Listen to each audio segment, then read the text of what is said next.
Thyroid gland, সার্জনের thyroid gland নিয়ে কি প্রয়োজন? একটা সার্জন কি করবে? থাইরয়েড ডিসঅর্ডারকে আমরা ব্রডলি কয়েকটা ভাগে, যে কোনো রোগী অর্গানেই there may be some inflammatory changes, there may be some neoplastic changes, and there may be some functional disorders. Broadly এই তিনটে গ্রুপে ভাগ করা হয় থাইরয়েডের ডিসঅর্ডার্সকে। এর মধ্যে surgeons are only bothered about two things, that is neoplastic changes. Inflammatory changes usually do not come to the surgeon. They are treated medically unless some of them undergo malignant transformation or give rise to some swelling which are not good to see.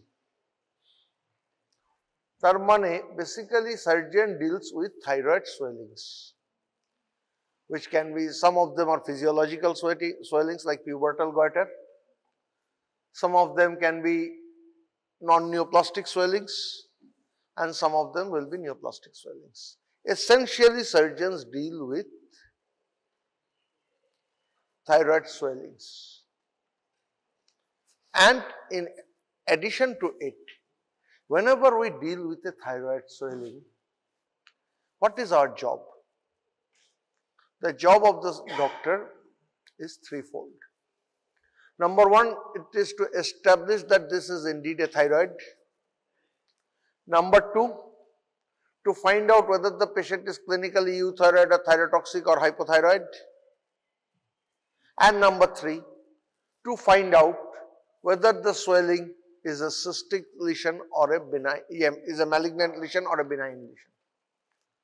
Whenever we deal with thyroid, not only thyroid, whenever we deal with any lump, anywhere in the body, the most important differentiation that we have to make, whether it is, find out the source of origin of the lump. It may be an abdominal lump, that can be a liver lump, that can be a splenic lump, that can be a gallbladder lump, that can be a pancreatic lump, that can be a gut related lump, that can be a renal lump. To find out the tissue of origin is very important, and then to differentiate whether it is a benign or malignant. And in addition to it, thyroid produces hormones, excess or deficiency of which produce certain symptoms. So any case, we have to find out the functional status of that organ also. For example, in a patient with renal lump, you have to find out the renal function of that patient also. Particularly, what is the function of that kidney also. Am I clear? This is in general the approach. Now next, a slight recollection of anatomy.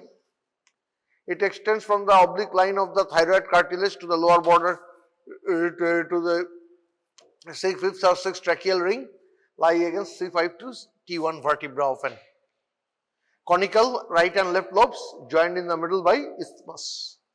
Third pyramidal lobe, as you can see, a third lobe projecting upwards can project from the isthmus. It is larger in size in females than in males. Next, arterial supply, anatomy te shobai porechish. Superior thyroid artery, branch of inferior thyroid artery, branch of thyrocervical trunk, yes, which branches from the subclavians. Venous drainage, superior and middle thyroid vein drains into internal jugular, inferior thyroid vein drains into subclavian or brachiocephalic veins. Next, lymphatic drainage, quite natural, গলাতেই node আছে, lymphatic drainage মনে রাখা খুব সোজা, কাছের lymph নোডে যাবে, গলা এটা তা গলার নোডেই যাবে, অনিশ্চয় গ্রয়নের নোডেই যাবে না, খুব সিম্পল। এটা বলতে না পারলে তো মুশকিল। থাইরয়েডের গাবে এতগুলো নোড আছে, তাদের টপকেও গ্রয়েন নোডসে যাবে না, ব্যাক্সিলারি নোডসে যাবে না, যেতে গেলে ওদের টপকে যেতে হবে, ওদের ধরেই যেতে হবে। Next, nerve supply, middle cervical ganglion আর সুপিরিয়র ইনফিরিয়র সার্ভাইকাল গ্যাংলিয়া থেকে নার্ভ সাপ্লাই হয়। নেক্সট, এবার হচ্ছে দুটো nerve, they do not supply the thyroid gland. but they are very much in relation with the thyroid gland and is important during thyroid surgery because we have to preserve them. Okay? All intrinsic muscles of larynx are supplied by recurrent laryngeal except কোন muscle? কে বলতে পারবে? Except all muscles of larynx, intrinsic muscles of larynx are supplied by recurrent laryngeal except কি madam? Cricothyroid, which is supplied by external laryngeal nerve, which is a branch of superior laryngeal nerve. Clear? Superior laryngeal থেকে external or internal হয়. Internal laryngeal nerve is sensory, external nerve is motor, and it supplies the cricothyroid. External laryngeal nerve কেন important? Because it lies in close proximity to the superior thyroid artery. এখানে সাবধানে dissection না করলে superior thyroid artery যখন ligate করা হয় তখন external laryngeal nerve। এবার তোরা প্রশ্ন করতে স্যার ক্রিকোথাইরয়েড গেলে কি হবে? তোর আমার কিছু এসে যাবে না, কিন্তু যে গান বাজনা করে তার একটু প্রবলেম হবে, তার গলার টনিসিটিটা কমে যাবে, ক্লিয়ার? তোর আমার মতো হেড়ে গলার লোকের কিচ্ছু এসে যাবে না, আর একটু হেড়ে হয়ে যাবে গলাটা, ঠিক আছে? আচ্ছা, এরপর next recurrent laryngeal nerve. Recurrent laryngeal nerve নিচের থেকে উপরে ওঠে, ক্লিয়ার? এটা হচ্ছে they are not symmetrical. The left arches below the aorta and the right arches below the subclavian artery. এটা তো মনে আছে নাকি? নাকি আমি বলার পর মনে পড়লো? দেখে মনে হচ্ছে সাদা কালো জামা, মনে নেই, মনে ছিল না। ন্যাচারাল অ্যাওর্টাটা একটু বেশি নিচে, অ্যাওর্টাটা একটু বেশি নিচে, চিন্তা কর না। কিছু কিছু ক্ষেত্রে দে আর ইভেন নন, এবার কি ওপরে উঠছে, কিছু কিছু ক্ষেত্রে দে মে বি নন রেকারেন্ট, মানে ওপর থেকে নিচের দিকে গিয়ে হুক করে আর উঠছে, আর ডাইরেক্ট সাপ্লাই করে দিচ্ছে। They typically lie in the tracheoesophageal groove, ঠিক আছে? ভালো করে থাইরয়েডের ল্যাটারাল ডিসেকশনের সময় যদি এদের চেনা না হয়, দে ক্যান গেট ইনজিওর্ড। তবে অনেক থাইরয়েড অপারেশন করার অভিজ্ঞতা থেকে বলতে পারি, it is not very easy to injure them, but I have seen lots of surgeons doing that not easy job quite easily, ঠিক আছে? আচ্ছা, the posterior cricoarytenoid muscles are the only muscles that can open the vocal folds which are supplied by this nerve, ঠিক আছে? Next, clinical features of thyrotoxicosis. আমাকে তো বলে দিলাম, আমাকে ডায়াগনোস করতে হবে, থাইরোটক্সিকোসিসের ক্লিনিক্যাল ফিচার্সটা আমাকে জানতে হবে, আমাকে তো বলতে হবে পেশেন্টটা ইউথাইরয়েড না হাইপোথাইরয়েড না থাইরোটক্সিক, তাহলে থাইরোটক্সিকোসিসের ক্লিনিক্যাল ফিচার্স আমাকে জানতে হবে। মোস্ট ইম্পর্টেন্ট তিনটে ক্লিনিক্যাল ফিচারের মধ্যে পড়বে, number 1 weight loss despite increased appetite, আর number 2 tremor and palpitation. These two are very important. Heat intolerance, increased sweating. Most common palpitation is sinus tachycardia, but atrial fibrillation can also occur. তারপর কি? Tremor, anxiety, proximal muscle weakness, alopecia, amenorrhea or oligomenorrhea, depression. Amenorrhea and oligomenorrhea is a typical problem because they can occur even in hypothyroidism. Amenorrhea, oligomenorrhea, menorrhagia সবই হতে পারে, menstrual abnormality সবই হতে পারে in hypothyroidism also. Next, তাহলে hypothyroidism আর তার কিছুটা উল্টো, fatigue, weakness, weight gain, constipation, cold intolerance, weakness, dry skin, oedema, cognitive dysfunction, depression. Depression thyrotoxicosis ছিল। ইনফ্যাক্ট লেথার্জিক লোকেরা একটু ডিপ্রেসড হয় অনেক সময়, শুনেছি। Muscle cramp, menorrhagia, paraesthesia, gritty, dry gritty eyes, সাইন্সের মধ্যে হাইপোথার্মিয়া, ব্র্যাডিকার্ডিয়া, ওখানে কি বলছিলাম প্যালপিটেশন অ্যান্ড ট্যাকিকার্ডিয়া, এখানে bradycardia, delayed relaxation of deep tendon reflexes, periorbital edema and all these things. Clear? মুখস্থ রাখতে হবে।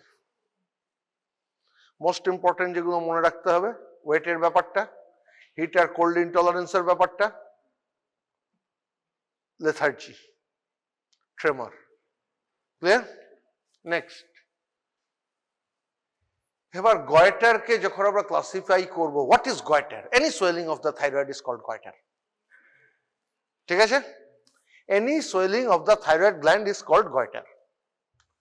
এবার এটা সিম্পল গয়টার হতে পারে, which are usually euthyroid, toxic goitre হতে পারে, নিওপ্লাস্টিক গয়টার হতে পারে, ইনফ্ল্যামেটরি গয়টার হতে পারে। গলা না ফুললে সার্জনের কাছে আসবে না। তো যে গলা থাইরয়েডের জন্য যে ফুলবে তার এই মোটামুটি 5টা কারণ। সিম্পল বা ইউথাইরয়েড গয়টারের মধ্যে একটা diffuse hyperplastic, that can be physiological goitre, pubertal goitre, pregnancy associated goitre. Next, multinodular goitre, তার ডেভেলপমেন্টে পরে আসছি। নেক্সট, টক্সিক গয়টারে diffuse toxic goitre, toxic multinodular goitre, solitary toxic nodule. Clear? তারপর নিওপ্লাস্টিক, বিনাইন হতে পারে, ম্যালিগন্যান্ট হতে পারে। এবার অটো ইমিউন, ইনফ্ল্যামেটরির মধ্যে ফার্স্ট হচ্ছে auto immune, chronic lymphocytic thyroiditis, আরেক নাম হাশিমোটোস ডিজিজ। ঠিক আছে?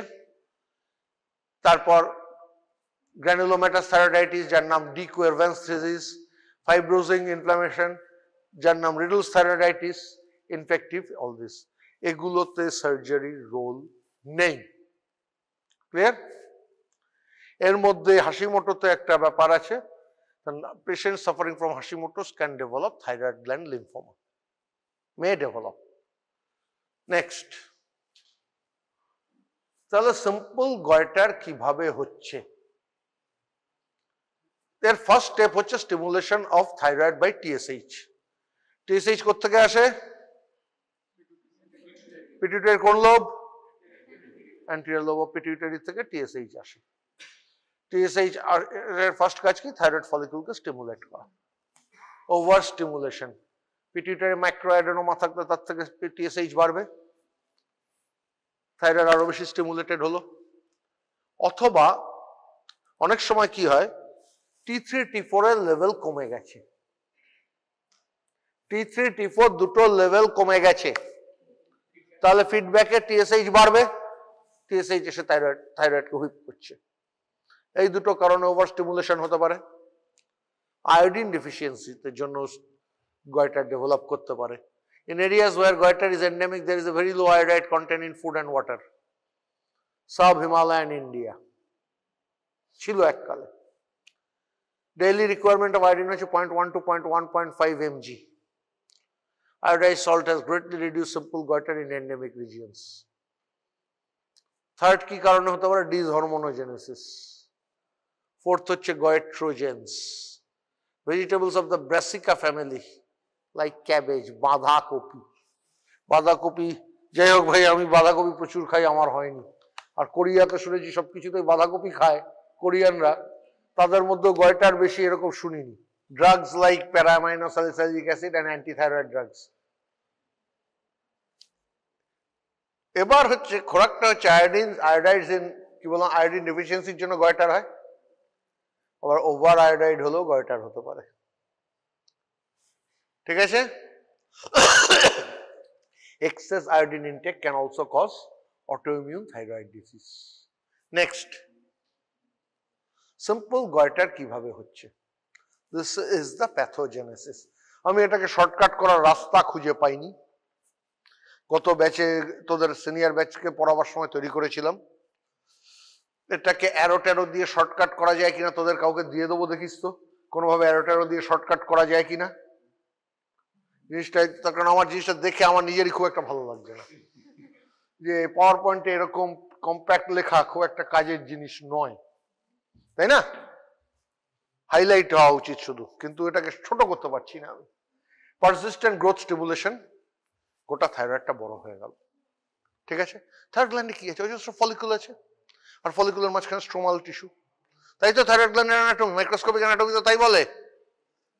আচ্ছা, এবার এই করে আস্তে আস্তে অ্যাক্টিভ প্রত্যেকটা লোবিউলের মধ্যে অ্যাক্টিভ ফলিকুল, সেগুলো আস্তে আস্তে বড় হলো, একটা ডিফিউজ হাইপারপ্লাস্টিক গয়টার হয়ে গেল। এবার যে মোমেন্টে গ্রোথ স্টিমুলেশনটা আমি অফ করে দিলাম, মানে এক্সএস টিএসএইচ বা অন্য যে কোনো কারণে গ্রোথটা হচ্ছিল, সেটাকে যে মোমেন্ট আমি স্টপ করে দিলাম, ইট বিকামস রিভার্সেবল। ঠিক আছে? এইভাবে যদি কন্টিনিউয়াস একটা স্টিমুলেশন ফ্লাকচুয়েট করে, কখনো বাড়ছে কখনো কমছে, তখন একটা মিক্সড প্যাটার্ন ডেভেলপ করে। কিছু এরিয়াতে কিছু অ্যাক্টিভ ফলিকল থাকে, কিছু এরিয়াতে কিছু ইনঅ্যাক্টিভ ফলিকল থাকে। এইভাবে আস্তে আস্তে ডিফিউজ গয়টারটা এগোতে থাকছে। এটা হচ্ছে আস্তে আস্তে, it is a long process, not a short process. তারপর কি হলো, অ্যাক্টিভ ফলিকল সে বেশি কাজ করছে, তার খাবার বেশি চাই, দ্যাট বিকামস মোর ভাস্কুলার। ঠিক আছে? Simple logic. ইনফ্লামেশনের ব্লাড ফ্লো বাড়ে, পড়েছি দি, তাই তো? হাইপারট্রফি অ্যাট্রফি পড়েছিস, ডিসইউজ অ্যাট্রফি পড়েছিস, যে ইউজ হয় না তার আর খাবার দাবার জোটে না, তাই তো? বডিও রেশনিং করে নেয়। এবার হচ্ছে অ্যাক্টিভ লোবিউলস বিকাম মোর ভাস্কুলার, আর আরো বড় হচ্ছে। প্রবলেমটা হচ্ছে যখন বড় হচ্ছে, at that there is a certain time when it overgrows its blood supply, তখন স্ট্রেচ ব্লাড ভেসেল থেকে একটা হেমারেজ হতে পারে, haemorrhage and central necrosis within that. এবার যেই হচ্ছে তখন একটা লোবিউল বা ফলিকুলের মতো বড়, অনেকগুলো ফলিকুল মিলে বড় হতে হতে ওর মধ্যে নেক্রোসিস হয়ে গেল। নেক্রোসিস হওয়ার পর ওই জায়গাটা নষ্ট হয়ে গেল, কিন্তু চারপাশে আবার অ্যাক্টিভ ফলিকুল রইল। এইভাবে অনেকগুলো নেক্রোটিক লোবিউল কোয়ালেস করে নোডিউল তৈরি করে। তার প্রথমে যেটা ছিল ডিফিউজ হাইপারপ্লাস্টিক গয়টার, আস্তে আস্তে সেটা নোডিউলার গয়টারে কনভার্টেড হলো। এরকম অনেকগুলো নোডিউল হতে পারে। কিরকম হতে পারে? একটা সলিটারি নোডিউল হতে পারে, মানে একটাই নোডিউল আছে, বাকি থাইরয়েড আর কোনো নোডিউল নেই।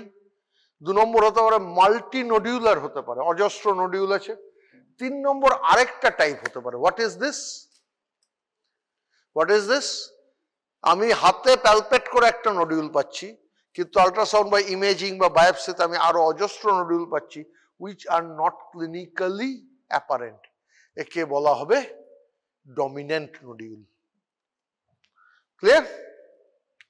সলিটারি নোডিউল মানে একটাই নোডিউল, অনেকগুলো নোডিউল আমি হাতে পাচ্ছি মানে মাল্টি নোডিউলার।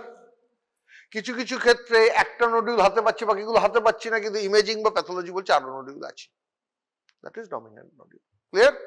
বা ক্লিনিক্যালি অ্যাপারেন্ট নোডিউল। নেক্সট, এবার diffuse hyperplastic goitre is the first stage in the natural history of simple goitre, যেটা বলছিলাম একটু আগে। This is the first stage. এই স্টেজের পর কি হচ্ছে? This goiter in endemic areas appear in childhood, or in sporadic areas it usually appears around puberty, or in puberty more common in females. ঠিক আছে? কেন পিউবার্টিতে বেশি ডেভেলপ করে? Because metabolic demands are high, and we all know from our physiology lessons thyroid is a metabolic hormone, তাই তো?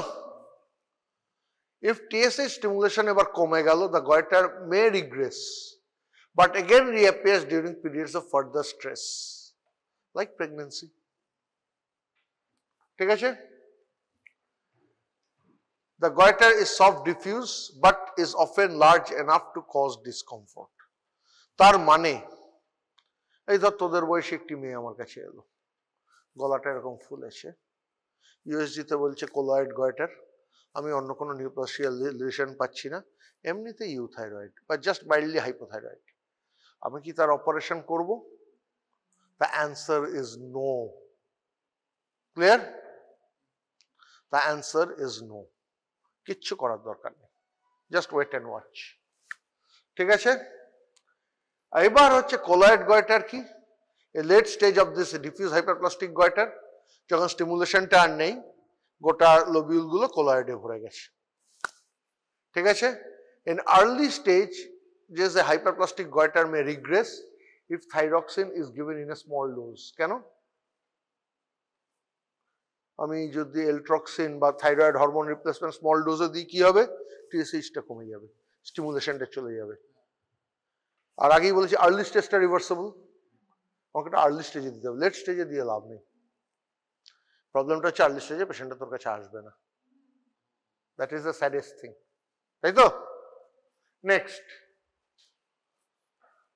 নডিউলার goitre একটু আগেই বলছিলাম সলিটারি হতে পারে, মাল্টিপল হতে পারে, অনলি ওয়ান একটা হতে পারে dominant nodule, solitary nodule, multiple nodule একটু আগেই বললাম।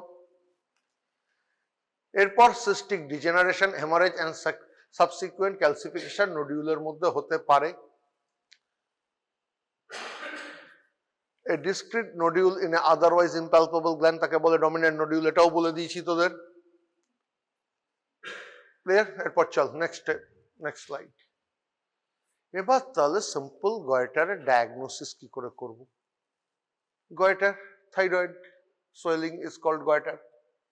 So any patient with goiter will come to you with a neck swelling. তার তো অন্য কোনো সোয়েলিং হবে না নেকের সামনে। There is only one clinical test that will definitely establish that this is a thyroid swelling. What is it? The swelling moves up and down with deglutition. Any neck swelling that moves up and down with deglutition is a thyroid unless proved otherwise. The differential diagnosis key? Thyroglossal cyst. But that also comes out with protrusion of tongue, moves up with protrusion of tongue, which thyroid do not. Clear? এবার যখনই আমরা কোনো swelling নিয়ে discuss করব, তোদের history taking a পড়ানো হয়েছে যে কোনো কিছু তথ্য, তার মানে পেশেন্টের chief complain neck swelling. Neck swelling এর পর যখন হিস্ট্রি অফ প্রেজেন্ট ইলনেস এ ঢুকবি, তোদের বলেছি 6টা WH word: what, which, when, where, why, how. এই তো 6টা আমার প্রশ্নের উত্তর চাই। যাবতীয় প্রশ্ন এই 6টা ওয়ার্ড দিয়েই হয়, এর বাইরে হয় না। What, which, when, where, why, how.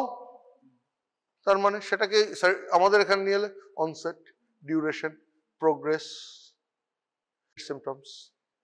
এবার একটা সোয়েলিং এখানে আছে, ধীরে ধীরে বাড়তে পারে, র্যাপিডলি বাড়তে পারে, একটা সময় আস্তে আস্তে বাড়ছিল বহুদিন ধরে, তারপর সাডেন র্যাপিড ট্রান্সফরমেশন হতে পারে। মানে প্রথমে একটা বিনাইন সোয়েলিং থাকতে পারে, ম্যালিগন্যান্ট ফ্রম ডে 1 হতে পারে, একটা বিনাইন সোয়েলিং থাকতে পারে হুইচ আন্ডারগোজ ম্যালিগন্যান্ট ট্রান্সফরমেশন। সবার কাছে শোনা যাচ্ছে? লাস্ট ম্যান, বুঝতে অসুবিধে? আচ্ছা, তাহলে it can be benign from the beginning, it can be malignant from the beginning, or it can be a benign swelling that undergoes malignant transformation. আবার বড় হতে হতে ভেতরে হেমারেজ হতে পারে, হেমারেজ হলে it can become painful. এবার গলার সোয়েলিংটা বড় হচ্ছে, অনেক বড় হয়ে গেল, এত বড়। তলাতে কি আছে? Trachea. it can press the trachea, শ্বাসকষ্ট হবে। ট্র্যাকিয়ার তলায় কে আছে? Oesophagus. it can press the esophagus, খাবার গিলতে কষ্ট হতে পারে। এদিকে কি আছে? রেকারেন্ট ল্যারিঞ্জিয়াল নার্ভ, তাতে গিয়ে চাপ দিতে পারে। রেকারেন্ট ল্যারিঞ্জিয়াল নার্ভ পলস হলে কথাবার্তা বলতে প্রবলেম হতে পারে। খুব সিম্পল, কোনো রকেট সায়েন্স নেই, just apply your common sense. বড় হলে কাকে কাকে চাপ দিতে পারে। এবার শুধু যে এদিকে বাড়ো, এই নিচেও তো বাড়তে পারে। নিচে বলে সাবক্লেভিয়ান ভেনগুলো গিয়ে চাপ দিতে পারে, ভেনাস ড্রেনেজ কমবে, মুখটা ফুলবে, মুখটা ফুলবে। ক্লিয়ার? কি বোঝা গেল? মানে গয়টার উইথ রেট্রোস্টার্নাল প্রলংগেশন। তাহলে any patient who comes with swelling here, কি কি হতে পারে? একটা থাইরয়েড হতে পারে, ভেরি রেয়ারলি প্যারাথাইরয়েড হতে পারে, কিন্তু প্যারাথাইরয়েডের ল্যাটারালি থাকে। Central swelling very rare. থাইরয়েডে একটা সাইডের সোয়েলিং হতে পারে, একটা লোব, ধর রাইট লোব বা লেফট লোব, যে কোনো একটা লোব। আর সার্ভাইকাল নোড হতে পারে। এবার ঢোক গিলছে, ওঠানামা করছে, থাইরয়েড। এবার জিভ বার করে দেখো, ওঠানামা করছে, আমি মোটামুটি শিওর হয়ে গেলাম থাইরয়েড। ক্লিয়ার? এবার ডিউরেশন থেকে আমি বার করছি। ডিউরেশন থেকে আমি যখন হিস্ট্রিটা নিচ্ছি, কতদিন ধরে বাড়ছে, ব্যথা কি আছে। নিউপ্লাস্টিক সোয়েলিংস আর ইউজুয়ালি পেইনলেস। দে বি পেইনফুল মানে either there is internal bleeding or infection, এছাড়া তো পেন হবে না, তাই তো? এবার প্রেশার সিমটমস আরো বড় হয়েছে, শ্বাসকষ্ট, খাবার গিলতে কষ্ট, গলা হেড়ে, ইন্ট্রাথোরাসিক এক্সটেনশন হয়েছে, হাত পা ফুলছে, মুখ ফুলছে, তাই তো? এর বাইরে আর ক্লিনিক্যাল ফিচার্স থাকবে? থাকবে, থাকতে পারে যদি থাইরয়েড ফাংশন অল্টারেশন হয়। কাজেই আমাকে তখন জিজ্ঞেস করতে হবে whether there is weight loss or weight gain, whether there is heat intolerance, whether there is palpitation, whether there is lethargy, এগুলো আমাকে এনকোয়ার করতে হবে হিস্ট্রি অফ প্রেজেন্টাল ইলনেস নেওয়ার সময়। Am I clear? ঠিক আছে? আচ্ছা, in very large swellings respiratory obstruction may be seen. Transient mild hyperthyroidism অনেক সময় দেখা যায়। কেন? TSH দিয়ে overstimulation, হচ্ছে স্টার্টার হিসেবে। নেক্সট, তাহলে আমাকে ইনভেস্টিগেশন কি কি করতে হবে? এতক্ষণ যা বলেছি দেখ খুব সোজা, তিনটে ইনভেস্টিগেশন। কি বলেছি? থাইরয়েড কিনা প্রমাণ করতে হবে, ইউএসজি নেক। ও শুধু থাইরয়েড কিনা বলবে না, তার মধ্যে টিউমার আছে কিনা সেটাও বলে দেবে। নোডিউল থাকলে মাল্টিনোডিউলার না সলিটারি নোডিউলার সেটা বলে দেবে। তো ইউএসজি একটা ইমেজিং। নেক্সট, ইউথাইরয়েড না হাইপোথাইরয়েড না থাইরয়েডক্সিক, T3, T4, TSH, very simple. Euthyroid না হাইপোথাইরয়েড না থাইরয়েডক্সিক বলে দেবে। নিওপ্লাস্টিক না নন নিওপ্লাস্টিক একটা এফএনএ করাও, বিনাইন ম্যালিগন্যান্সি ডেটা এসে যাবে। ব্যতিক্রম follicular adenoma and follicular carcinoma. FNAC cannot differentiate between a follicular adenoma and carcinoma. They are detected by vascular invasion, which is not evident on FNAC. Clear? যার জন্য follicular neoplasm লেখে ওরা, follicular অ্যাডেনোমাও লেখে না, follicular কার্সিনোমাও লেখে না। Clear? তাহলে তিনটে তো ইনভেস্টিগেশন। এবার নেক্সট, কোন নিডল বায়োপসি করব? The answer is no. কোন নিডল মানে এরকম মোটা নিডল, সেই নিডল আমি ঢোকাবো না। কেন? Thyroid is a highly vascular structure, can cause excessive bleeding.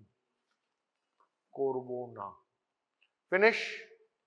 এবার এফএনএ তে যদি ম্যালিগন্যান্সি আসে, আমি গত কয়েকদিন ধরে একটাই কথা বারবার বলছি, ম্যালিগন্যান্সিতে স্টেজিং স্টেজিং স্টেজিং, তখন আমাকে স্টেজিং ইনভেস্টিগেশন। তখন আর সিম্পল গয়টার নেই, আমি সিম্পল গয়টারই থাকি। ঠিক আছে? এবার হচ্ছে ল্যারিঙ্গোস্কোপি কেন করব? করতে পারি। কম্প্রেশনের থেকে বড় কথা রেকারেন্ট ল্যারিঞ্জিয়াল ভোকাল কর্ডের মুভমেন্ট ঠিক আছে কিনা, রেকারেন্ট ল্যারিঞ্জিয়াল নার্ভ ধরেছে কিনা, বিরাট বড় গয়টারে। ঠিক আছে? ভোকাল কর্ডের মুভমেন্ট ঠিক আছে কিনা। আর সিটি স্ক্যান করবো যখন আমি লোয়ার বর্ডারটা বুঝতে পারছি না, এত বড় হয়েছে, রেট্রোস্টার্নাল এক্সটেনশন হয়েছে কিনা বোঝার জন্য। ক্লিয়ার? নেক্সট, এবার থাইরয়েড ইউএসজি, টাইরয়েডস। পাঁচটা জিনিস দেখা হয় ইউএসজি তে। একটা হচ্ছে কম্পোজিশন। কম্পোজিশনে যদি গ্ল্যান্ডটা সিস্টিক হয় তাহলে 0 পয়েন্ট, স্পঞ্জিফর্ম হলে 0 পয়েন্ট, মিক্সড সিস্টিক সলিড হলে 1 পয়েন্ট, সলিড হলে 2 পয়েন্ট। ক্লিয়ার? নেক্সট হচ্ছে ইকোজেনিসিটি। অ্যানইকোইক হলে 0 পয়েন্টস, হাইপার আর আইসোইকোইক হলে 1 পয়েন্ট, হাইপোইকোইক হলে 2 পয়েন্ট, ভেরি মাচ হাইপোইকোইক বর্ডার তখন হচ্ছে 3 পয়েন্ট। শেপ, যদি ওয়াইডার দেন টল তাহলে 0 পয়েন্ট, যদি টলার দেন ওয়াইড তাহলে 3 পয়েন্ট। ক্লিয়ার? মানে the lesion, not the gland. এটা হচ্ছে আমি থাইরয়েড সোয়েলিংটা ডিসক্রিপশন করছি, কিন্তু নট দ্য থাইরয়েড গ্ল্যান্ড। গ্ল্যান্ডের একটা পার্ট জুড়ে সোয়েলিংটা থাকতে পারে। ক্লিয়ার?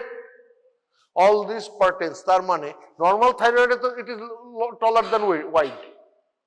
থাইরয়েড গ্ল্যান্ড তো লম্বায় বেশি উইডথের থেকে, ঠিক তো? অ্যানাটমিতে একটা ট্রিভিয়া ছিল না, name the structures which are wider than length. কটা মনে আছে? 5টা ছিল, আমার 2টো এখন মনে আছে। কোন কোন স্ট্রাকচারের লেংথের থেকে উইডথ বেশি? অ্যানাটমিতে একটা ট্রিভিয়া ছিল তো, পড়িসনি? একটা সিলিয়াক অ্যাক্সিস, একটা সিকাম,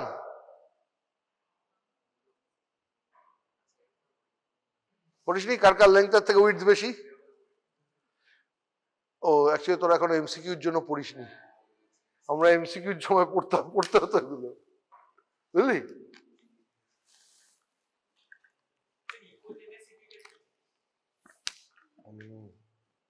আজকে রেডিওলজিস্ট টিচার, ঠিক আছে? I am not a radiologist. Clear? I am sorry to say, এটা আমার সঠিক জানা নেই। It is better to accept it. এটা ইউএসজি ডাক্তাররা বেটার বোঝাবে। যেটুকু বুঝেছি ইউএসজি মানে তো আল্ট্রাসাউন্ড ওয়েভ, সেই সাউন্ড ওয়েভটার কিছু রিফ্লেকশনের ব্যাপার স্যাপার। ঠিক আছে? এরপর মার্জিন যদি স্মুথ বা ইল ডিফাইন্ড হয় 0 পয়েন্টস, লোবিউলেটেড আর ইরেগুলার হয় 2 পয়েন্ট, আর যদি extra thyroidal extension of that swelling থাকে তাহলে 3 পয়েন্ট মার্জিন। তারপর ইকোজেনিক ফোকাই, মানে একটা পার্টিকুলার জায়গা থেকে সাউন্ড রিফ্লেক্ট হচ্ছে, echogenic foci. None or large comet tail artifacts 0, macro calcification 1 point, peripheral calcification 2 point, punctate echogenic foci 3 point দেব। তাহলে 5টা ক্যাটাগরিতে আমি পয়েন্ট লিখলাম, সবকটা পয়েন্ট জুড়ে দিলাম, যোগ করলাম, তাহলে আমি একটা স্কোর পেলাম। মিনিমাম স্কোর 0, ম্যাক্সিমাম স্কোর দেখ 14। সবকটাতেই ম্যাক্সিমাম স্কোর হলে 14 হবে, সবকটাতেই মিনিমাম স্কোর হলে 0 হবে। এই সবকটা স্কোর করার পর আমি 0 করলাম। 0 পয়েন্ট হচ্ছে TR1 বা টাইরয়েড 1, তার মানে ইট ইজ বিনাইন, এফএনএসি করিবার দরকার নাই। ঠিক আছে? এবার স্কোর যদি 2 হয়, নট সাসপিশিয়াস, এফএনএসি করার দরকার নেই, টাইরয়েড 2। টাইরয়েড 3 হচ্ছে 3 পয়েন্ট হলে তখন বলবো টাইরয়েড 3, মাইল্ডলি সাসপিশিয়াস। যদি 2.5 সেন্টিমিটার বা তার বেশি হয় তাহলে এফএনএসি করব, 1.5 সেন্টিমিটার থেকে 2.5 সেন্টিমিটারের মধ্যে হলে শুধু ফলো আপে রাখবো। ক্লিয়ার? স্কোর যদি 4 থেকে 6 হয়, that is TR4 বা টাইরয়েড 4, which is moderately suspicious, তখন 1.5 সেন্টিমিটার বা তার বেশি হলে এফএনএসি করব, 1 সেন্টিমিটার থেকে 1.5 সেন্টিমিটার ফলো আপে রাখবো। স্কোর যদি 7 বা তার বেশি হয় তাহলে it is thyroid 5, which is highly suspicious, 1 centimetre বা তার বড় হলে এফএনএসি করব, 1/2 থেকে 1 সেন্টিমিটার হলে ফলো আপে রাখবো। ক্লিয়ার? টাইরয়েড 0, 1, 2, 3, 4 থেকে 6, 7 বা তার বেশি। বাদিকের কলামটা যদি পুরো মুখে মনে রাখতে পারি সোনায় সোহাগা, শুধু মনে রেখে দে এই 5টা পয়েন্ট 0 থেকে 2, 0 থেকে 3, এইটুকু মনে রাখতে পারলেও চলবে। ডান দিকের কলামটা পুরো মনে রাখতে পারলে পাস করা আটকাবে না, বাদিকেরটা পুরো মনে রাখতে পারলে সোনায় সোহাগা। ঠিক আছে? আন্ডারস্ট্যান্ড বাংলা? বুঝিস বাঙালি? আচ্ছা ঠিক আছে। তোকে দেখে মনে হচ্ছে তুই কিছু বুঝিস না, সব কেমন গম্ভীর হয়ে বসে আছিস। আচ্ছা আচ্ছা, কোনো অসুবিধে? এবার দেখে নে রিস্ক অফ ম্যালিগন্যান্সি। টাইরয়েড 1 এ 0.3%, 2 তে 1.5%, 3 তে 4.8%, 4 এ 9.1%, 5 এ 35%। ক্লিয়ার? দ্যাট মিনস টাইরয়েড 5 এও more than 2/3 are actually benign. Clear? Next. এবার থাইরয়েডে তো আমি এফএনএসি করতে পাঠালাম, এফএনএসি তো রিপোর্ট আসবে, রিপোর্টে গ্রেড 1 নন ডায়াগনস্টিক, 1C মানে মানে ও বলতে পারছে না কি আছে এফএনএ করে। এফএনএ করে বললো আমি বলতে পারছি না, কিন্তু একটা সিস্ট মনে হচ্ছে, দ্যাট ইজ 1C। 2 হচ্ছে বলে দিল নন নিওপ্লাস্টিক, 3 হচ্ছে ফলিকুলার। ও কিন্তু মেটাস্টাস বিনাইন না ম্যালিগন্যান্ট আর বলতে পারবে না, ফলিকুলার বললেও আর বিনাইন না ম্যালিগন্যান্ট বলতে পারবে না এফএনএসি। 4 হচ্ছে সাসপিশিয়াস অফ ম্যালিগন্যান্সি, শিওর না কিন্তু দেখে মনে হচ্ছে লাইকলি টু বি ম্যালিগন্যান্ট। 5 হচ্ছে ম্যালিগন্যান্ট। তাহলে আমার ডায়াগনোসিস কমপ্লিট করে ফেললাম।